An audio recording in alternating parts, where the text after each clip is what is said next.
नमस्कार.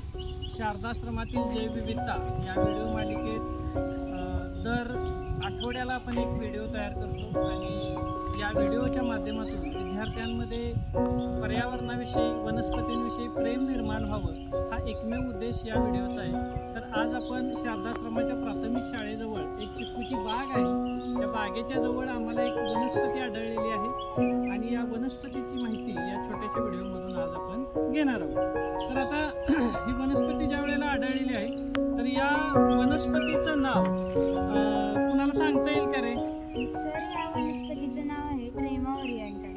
अगदी बरोबर. म्हणजे मुलं ज्या वेळेला मोबाईल यूज करतात त्यावेळेला ते गुगल लेन्सवरती जाऊन या वनस्पतीचा जर फोटो काढला तर त्या ठिकाणी आपल्याला सगळी माहिती त्या ठिकाणी आपल्याला डिस्क्रिप्टिव्हमध्ये त्या ठिकाणी येते. आता या वनस्पतीला आणखी एक नाव आहे प्रेमा ओरिएंटल. हे इंग्रजी नाव झालं. मराठी नाव सांगता येईल का कुणाला?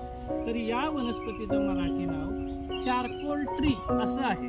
आता या वनस्पतीची रचना बघत असताना या ठिकाणी आपण याची पानं बघूया. बघा, या पानं वरचा पृष्ठभाग जो आहे पानांचा, इथं झूम करून दाखवा, तर तो एकदम असा खडबडीत आहे. हाताला आपल्याला खरखरीत पणा जाणवतोय. तर मागच्या बाजूला जो आहे तो प्लेन आणि सॉफ्टनेसपणा त्याच्यामध्ये आहे.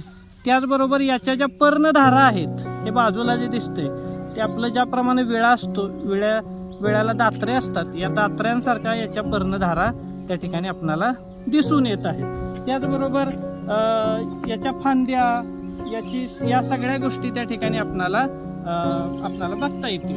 आता याचबरोबर या वनस्पतीचे औषधी गुणधर्म तुम्हाला माहित आहेत का रे? सर, मी सांगू? हा, घसा खवखवणे आणि खोकला याच्यावर ही वनस्पती गुणकारी आहे. अगदी बरोबर. म्हणजे घसा खवखवत असेल किंवा आपल्याला खोकला आला असेल तर या आजारावर या छोट्याशा औषधी वनस्पतीचा होत असतो. आणखी एखादा औषधी गुणधर्म सांगता येईल का? उपयोग सांगता येईल का? सर, मी सांगते. ह्याचा दमा आणि पिवळा ताप आणि दातांचे दुखणे ह्याच्यावर ही वनस्पती गुणकारी आहे. बरोबर. म्हणजे हे सांगितलं मुलांनी बघा इझिली की ज्या वेळेला आपण एखादी वनस्पती बघत असतो त्यावेळेला त्या वनस्पतींची रचना असेल, त्या वनस्पतींचे औषधी गुणधर्म असतील, हे आपणाला या अशा छोट्या छोट्या व्हिडिओमधून पडताळा घेता येतो आणि याची माहिती सर्व समाजापर्यंत जाण्यासाठी नक्कीच मदत करणार आहे.